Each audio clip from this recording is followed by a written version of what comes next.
بسم الله الرحمن الرحيم. الحمد لله رب العالمين، والصلاة والسلام على أشرف الأنبياء وإمام المرسلين نبينا محمد وعلى آله وصحبه أجمعين. أما بعد، walaalayaal tani waa xalqadii afraad oo ka mid ah silsiladeennii caqiidat lmuslim. in sha allahu tacala xalqaddan waxaan uga hadlaynaa aliimaanu billahi subxaanahu wa tacaala. aliimaanu billahi subxaanahu wa tacaala marka la tacriifiyo waxay noqonaysaa altasdiiqu الtaam والاعtiqaad الjaazim بوجود الله سبحانه وتعالى وتفرده بالربوبية والألوهية وسائر ما له من الأسماء والصفات. إن la rumeeyo rumayn dhammaystiran iyo in la caqiideeyo caqiido go-aan oon shaki ku jirin ilaahay subxaanaه wa tacaala jiritaankiisa iyo rububiyadiisa iyo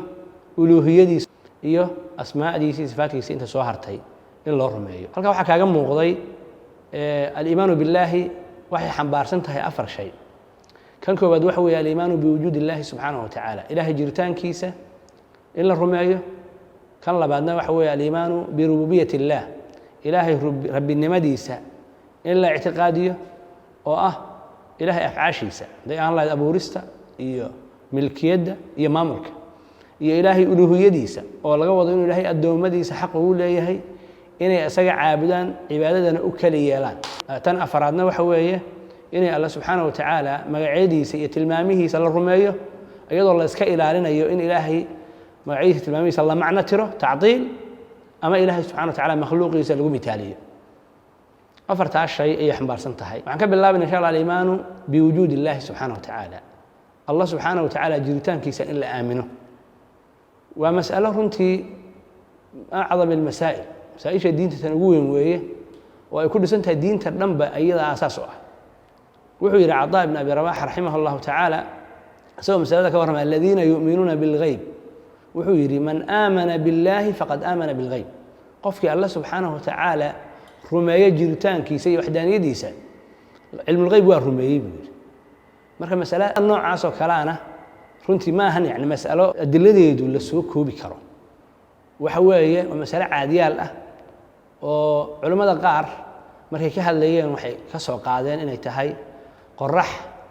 barqa joogto oo kale. wuxuu yidhi ninkii gabayaayey wahal yasixu fi ladhaani shayun ida اxtaaja الnahaaru ilaa daliilin. ficlan way ka caddahay qorax barqa joogta yani ilaahay subxaana wa tacaala jiritaankiisa aaminaadda la aaminsan yahay intaas way ka sii caddahay yani oo qof walba bini aadana naftiisu ka dareemaya aayaadka ilaahay subxaana wa tacaala jiritaankiisa qiraya hortiisa yaalla. marka ma aha mas'ale meel laga doodoono iyo waqti dheer in la geliyaba u baahanba. walidaalika ad arkaysaa sharaa'icda diimaha dhan waxa weeye dadka maaragtay ku mashquulin maayaan in la baro jiritaanka ilahi subxana wa tacaala. intaas inay tahay arrin mafruuq minha oo qof walba uu aaminsan yahay ayaa wax lagu dhisaya. kadib waxaa laga warramayaa in dadka waxa weye la tusaaleeyo ilahi subxana wa tacaala maamulkiisa iyo awooddiisa, in waxa weye marka ay u leexdaan xagga rabbi subxaanaه wa tacaala ay asaga ka baqaan oo asaga caabudaan bay sharaa'icdu dadka ay baraysaa weeye. marka qadiyaddaasaan sheegnay qadiya badahiya weeye. taariikhda marka loo laabtana dood saas u buuran kamaba jirinba. waa dhicaysa mamar inay aragto qof taariikhda soo maray oo qadiyadda mararka qaar dood gelinaya sida fircoon oo kale iyo namruud iyo wax lamid ah. afraad baa soo martay ayaga laftirkooduna xaaladdu markay ku adkaato way qiiri jireen rabbi subxaana wa tacaala jiritaankiisa iyo waxdaaniyadiisa. sida noo imaan doonta fircoon markii maaragtay waxa weye badda ku qarqoomay uu arkay baddiyo maashayn rabta waatuu afka furtay falama adrakahu lgaraqu qaala aamantu annahu laa ilaaha ila aladii aamanat bihi banuu israa'iila wa ana min almuslimiin. laakiin waxaa la joogaa runtii casrigan oo ilaahay subxaana wa tacaala addoommadiisa uu u furay wax ka mida culumta koonka. hadday ahaan lahayd waxa weye culumta dhulka iyo midda cirka iyo midda waxa weeye hawada iyo meel walba ilaahay uu u sahlay oo waxa weeye teknolojiyaddu ay soo baxday. halkii laga rabay bini aadanku inay cadamada ilahay ku gartaan ayaa waxaa soo baxay qolyo waxa weeye allah subxaana wa tacaala cilmigii uu siiyey u isticmaalaya inay isaga ku caasiyaan. niman la yihahdo malaaxido ayaa soo baxay iyo qolyo kaleoo ka hooseeyo iyagaas aan ka ag dheerayn ayaa jira. waxayna tani hoos imaanaysaa ilaahay subxaana wa tacaala markuu ka sheekeynaya bini aadanka iyo markuu xoogaa yaroo dareemo wax yaroo hodantinimo ah, caafimaad ah, xoogaa xoola ah, xoogaa aqoona inuu isla weynaado. kalaa ina alinsaana layadغىa an ra'aahu اstaghnaa ina ilىa rabbika الrujca alla wuxuu leeyahay dhab ahaantii insaanku wuu kibraayo wuu qooqaa inuu is arkay darteed inuu xoogaa hodantinimo u helay ha xasuusnaadaa la leeyahay in rabbi subxaanahu wa tacaala loo laabanayo sidaasoo kale ilaahay subxana wa tacala wuxuu ka sheekeynaya gaaladii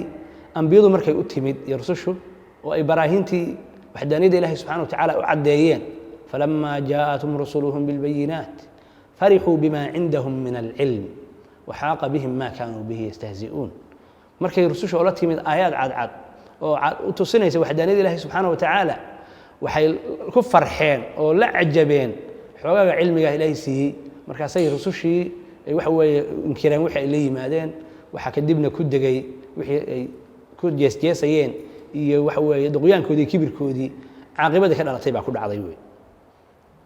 marka inxiraafka waxaa asaas u ah kibirka oo waxa weeye iskala weyn yihiin inay dhegaystaan dadka kale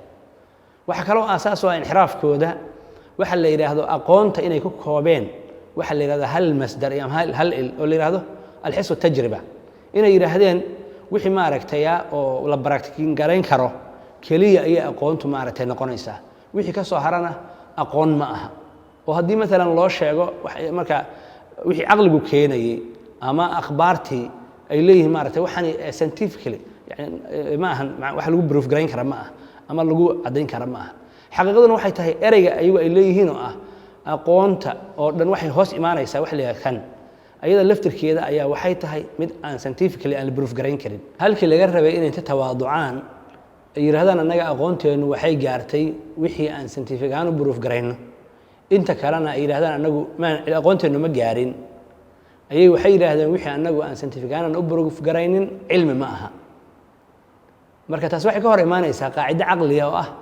qofku waxa inuusan garanin cilmi ma aha oo yacni waxa weeye waxay la mid noqonayaan hadda hadalkoodaas wuxuu la mid noqonayaa qof intuu gurigiisa hoos ka xirtay yidhi anigu waxaan aaminsanahay inay jiraan oo keliya waxa gurigayga ku dhex sugan waxa gurigayga bannaanka ka ana ma aaminsan inay jiraan bay la mid tahay ilaahay subxaana wa tacaala wuxuu yidhi bal kadabuu bima lam yuxiiطuu bicilmih waxa ay beeniyeen waxa aqoontooda aysan gaarinin weeye ina albidaara biraddi shayin lam tuxid cilman bihi sababun ila alxirmaani inaad u degdegto inaad radiso shay aqoontaada oo aysan gaarin inaad aqoontaas aad ku seegto ayaad markaas sabab ay u noqonaysaa marka arrintaas waxay tusaysaa maaragtay nimankaas waxa weeye wax aqoon darro ah inay mararka qaarkood wax ku diidayaan taasina marka qofka waxay ku dhalinaysaa inuu iska hubsado wax walbo la yidhaha waxaan waa maaragtay sayniskaas saa sheegay inaadan mar walba maaragtay iska qaadanin biidn illaahi tacaala waxaan soo bandhigi doonaa wax ka mid ah adilada dadka mu'miniinta ay u daliishadeen jiritaanka rabbi subxaana wa tacaala waxaan soo qaadan doonaa insha allahu tacaala fitrada saliimka ah inay tusaysa rabbi subxana wa tacala jiritaankiisa sidaasoo kale caqligu inuu tusayo oo qofku marka uu eego caalamkan koonkan uu eego in rabbi subxaana wa tacala iyo khaaliqi iyo saanici in caqligu uu mubaasharatan qirayo akhbaarta iyo maaragtay waxyaabaha maaragtay qofku uu dareemi karayo oo tusaya adilada ah ayaan wax ka soo qaadan doonaa biidn illahi tacaala hada billahi towfiiq sala allahu wasalam calaa nabiyina maxamed